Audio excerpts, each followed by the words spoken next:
Check. I do not like all the bomb shit. I do not fuck with the nonsense. All of the bitches that think that they know me, but all of them making assumptions. You wanna pro? Ballin' so high I can go pro.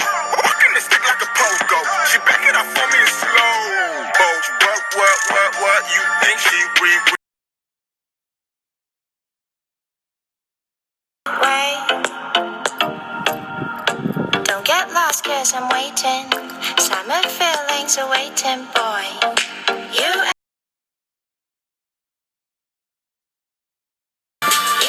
me is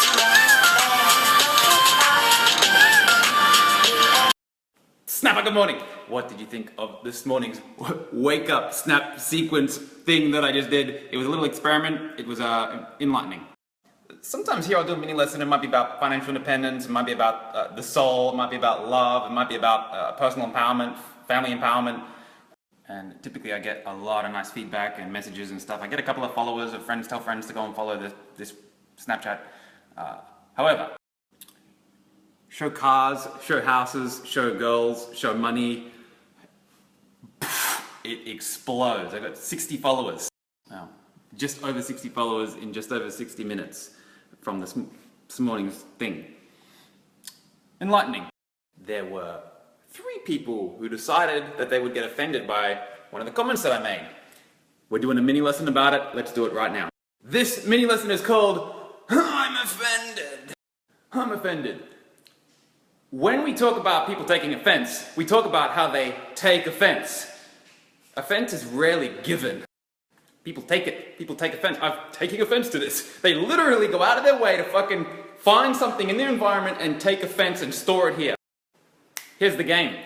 People only ever take offense when something happens in their environment that highlights them to a part of themselves that they don't love. If someone Snapchats me and says, "Lewis, you are a fat fuck," I won't get offended by that. It's not true. But if I was fat and I was very self-conscious about my weight and I didn't love that part of myself and someone said it, I could take offense.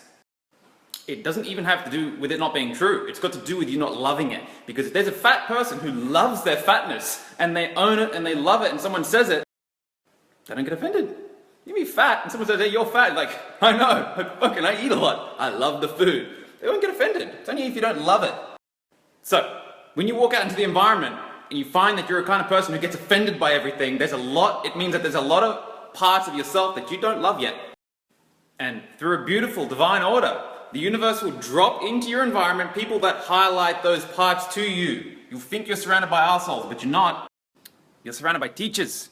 Teachers that may not even know that they're being teachers, but they are. They're highlighting all the parts to you that you've dissociated from and haven't decided to love yet. And it's the people who highlight that, which feels like they're pushing salt into a wound. They're the people who make you grow, not the people who are soft cocks. "Oh, yeah," just trying to beat around the bush. "Oh, you're just big boned, you look beautiful, blah, blah, blah, blah, blah." And the soft cock make you feel better. That's not gonna help you grow. That perpetuates your fuckery of a life. That perpetuates weakness. Constantly judging people, judging yourself, hiding from the truth. Taking offense to everything that's in your environment that's really there to help you grow and teach you to fucking shape up. Taking offense, going and bloody talking to your girlfriends, hoping that they'll side with you and keep blowing smoke up your ass and make you feel better about yourself. Be compassionate with you. You know what compassion means? Passion means to suffer. Look up the origin of the word passion. Everyone promotes passion. Passion means to suffer. Compassion means 2 people suffering together. The only people who are compassionate, if you have compassionate friends, it means they have their own wounds of the past that they haven't resolved and cleared and saw the blessing in yet. They have their own wounds and they want to suffer with you together. I'm not a compassionate person. Fuck that. I got no wounds of the past. If someone has a problem, if someone's facing a challenge, like a breakup or something like that, or a death in the family, or someone cheated on the blah, blah, blah, blah, blah, there's strategies to overcome that, to see the blessing, to move on and get empowered. I don't have a shoulder to cry on. That's not what I'm here for, to fucking cry with people. I want to teach them how to fucking get on with the show. And it can be done. I know it can be done. I'm doing it. I do it for people. I've done it for myself. I got no wounds. There's nothing to be compassionate about. There's nothing to suffer about. You want to see the blessing and everything. Get on with the show and empower your life. That's what you want to do. You don't want people fucking compassionate and helping you feel better about yourself. That's crazy. So, to the people who decided to take offense to me saying, fuck public transport, a couple of questions. One, do you like public transport? Because if you do, if you love it, that's great. You love it, I don't love it. Everyone has their own opinion. Why would you get offended by that? I like carrots. If someone said, fuck carrots, who gives a fuck? I don't care if you don't like carrots. Question 2. If you don't like public transport, and I said fuck public transport, wouldn't you agree? Aren't we on the same page then? And finally, is there a small chance that your necessity to catch public transport at this stage in your life doesn't match the fantasy that you had when you were younger about where you'd be at this point? And does that make you feel a little bit uncomfortable when someone highlights that to you? If so, good. I'm your teacher for the day. If it's not something that you love, either go and love it and be grateful for the transport existing, or go and transcend that shit. Love it or leave it. That's a pretty good secret to life. Write that down. Love it or leave it. If you don't love it, leave it. And you're nothing to judge. Let me know if you enjoyed today's lesson on taking offense. If you have someone in your social network who has Snapchat, who always takes offense to everything, make sure you send them my... And make sure you warn them, they're probably going to take offense to my talking about their susceptibility to taking offense.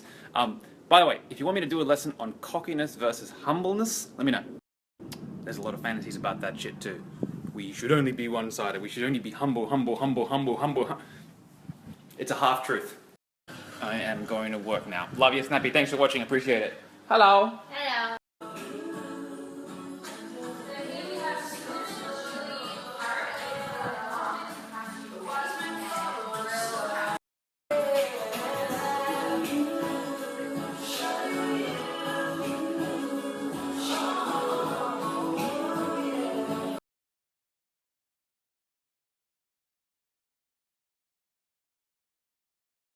Snapchat. This is my girlfriend, Robin. Hi.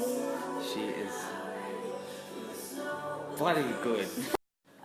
We are thinking of doing either like a joint mini lesson together, or I'll have her take over my Snapchat and do one herself. If we did do that, what would you guys want her to talk about? We could talk about attraction for the single guys, where and how to find a good girl, what to do when you find one, what not to do when you find one. If we do that, I'll go and take over hers as well, and she'll do mine, and I'll do hers, and we'll take over each other's Snap for a day. Go follow her on the Snap. She has good ones.